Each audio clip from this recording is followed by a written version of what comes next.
So, good morning and welcome back to Daily Transfer Update. Now, we're going to talk about a few players, one that's linked with a move out of the club and two that are linked with a move to the club. Now, let's start with the guy that you can see behind me, the main man, the top goal scorer in the Premier League last season, joint with a couple of players, Mane and Salah.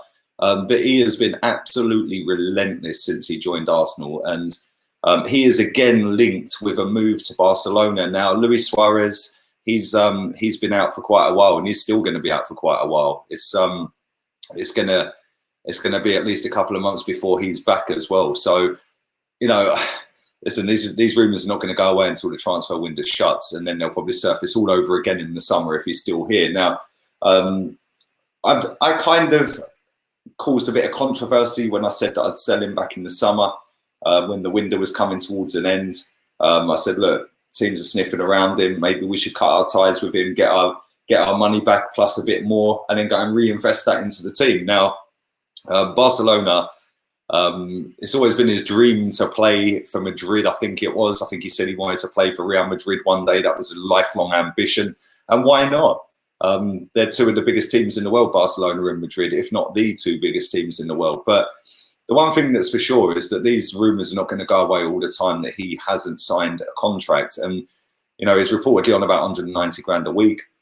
The contract's down to the last 18 months. 2021, June the 30th, his contract is done, dusted, and he can leave for free.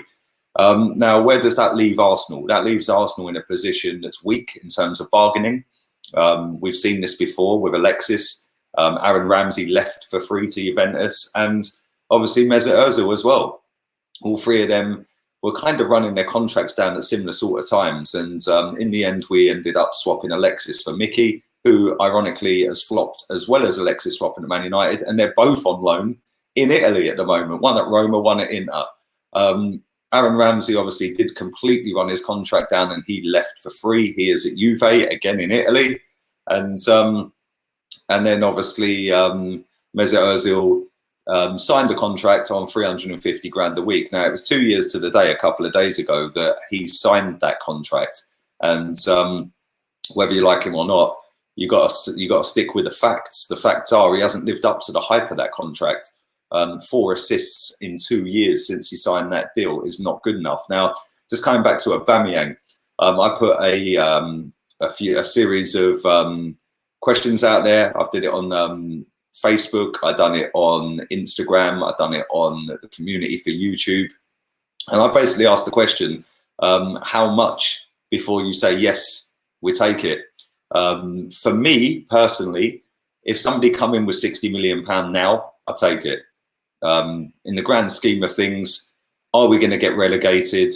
Probably not. I'd imagine if I was a betting man, which I'm not, I'd bet for Arsenal to stay up, no matter how poor we've been this season. And without Aubameyang, let's say, I still think we'd have enough just to stay up, which is kind of mad saying that. But that £60 million that goes and buys you a centre-back, a top draw centre-back, an Upamecano, a Koulibaly.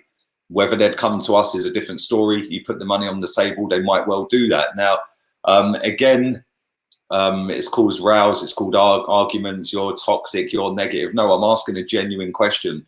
He's got 18 months left. Do we want to let this guy run his contract down and leave the football club for absolutely zilch, zip, nada?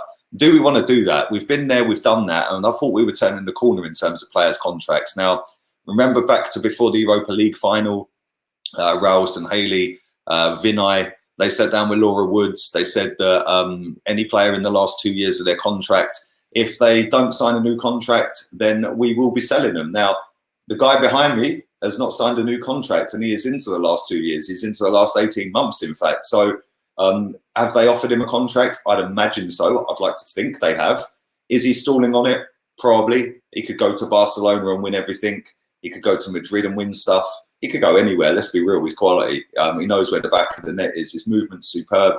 And yeah, I think he's been pretty ruthless this season. I think he's scored 9 goals in 12 shots away from home. Which, when you put that into perspective, compare it to Lacazette. Lacazette scored 7 away goals in nearly 3 seasons. It's pretty damn relentless. But I don't know. It's a hard one because he is our top scorer. He is the guy that's keeping us in the top 10, which is just mad. But then on the flip side, it's a lot of money, and he is aging now. He's 31. He's not going to get any better.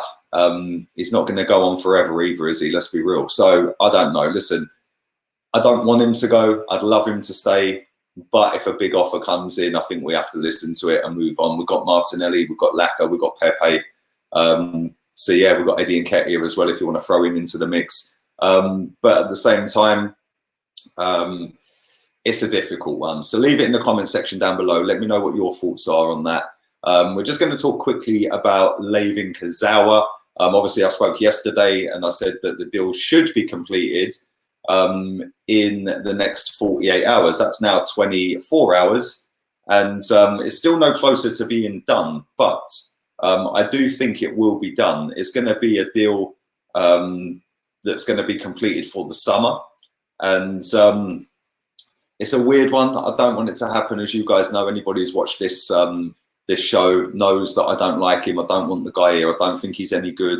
And I definitely don't want him at the club, especially when he's going to be on reportedly about 90 grand a week. Now, let's move on to a couple of midfielders, or a couple of players, sorry, from Sheffield United. Right back, we're going to go with Baldock, the right back from Sheffield United, 26 years old. We do need a right back as well. And Arteta said to be a big admirer of Baldock. And listen, he played well against us in both of the games, and he has done fantastically well for Sheffield United this season. Now, George Baldock, like I said, is 26 years old. He can defend, which is saying that Bellerin can't. Maitland-Niles has shifted in and playing as a right back when obviously he's clearly not a right back. But I'll be honest, he's fitting into that role really, really well. And I'm really chuffed with how he's playing. Not got a single fault with Maitland-Niles whatsoever. But that is said to be for a summer move. I'd take him. I would genuinely take him as well. I think him and Max Aarons are very, very decent. And the other one that we are linked to is John Fleck, the 28-year-old midfielder from Sheffield United, who again is having a fantastic season. He's only got a year left on his contract. 18 months left on his contract, should I say. And he's 28 years old. So he's got a good few years left in him yet. And listen, these deals wouldn't be expensive. People are turning their nose up at it because it's Sheffield United players. But listen, Sheffield United, they're doing really, really well. Chris Wilder's got them full of it this season. Every single big game they've played, they've done all right. They've been respectable. Even against Liverpool at home, they had massive chances and didn't take them. And then Liverpool scored a goal that the goalkeeper dropped. It went through his legs in the end. And yes, Liverpool had other chances. Mane had a couple of one-on-ones that day. But they held their own against Liverpool. And Liverpool all singing, all dancing, romping away with a title right now. So anybody turning their nose up at these two players because they're not the big names, I don't care about big names. Jordan Henderson wasn't a big name, probably still isn't a big name. There's a reason he's the captain of Liverpool, and that's because he's brilliant and his work rate's ridiculous. Georgie Wijnaldum, another one. James Milner, another one. These are players that you need in your squad and in your starting 11 if you want to go on and kick on and compete for titles and stuff like that. Now, for me, I'd take them both in a heartbeat. Absolutely quality. The work rate, the hunger, the desire, the passion for the football, for their club, for their manager, for their fans, for their teammates is absolutely superb. So I'd take both of them in a heartbeat. And like I said, they're both for summer moves, but we're doing a deal for the summer for Layvin Kurzawa. So what's the difference? Let's just line it all up for the summer. But there we go. Listen, thanks very much for watching. I do appreciate it. I hope you like all the new graphics. It's not flawless yet. I am going to try and figure out a way to get it more flawless because, listen, I'm clueless trying to use a MacBook, let alone trying to set up green screens and all that. But listen, bear with me. I appreciate all the love and support on the channel. Don't forget, follow my Facebook. You can go and check that out. The link is in the description. You can follow my Insta and my Twitter. And yeah, it's going in the right direction at the minute. So thank you very much for all the love and support. Long may it continue. And don't forget, stick a massive thumbs up on the video. I will be back at 5 o'clock this evening and at 9 o'clock this evening. And we'll do a couple of live streams then as well. So whatever it is you're doing today, happy Wednesday and enjoy everything that you do. Laters, peeps.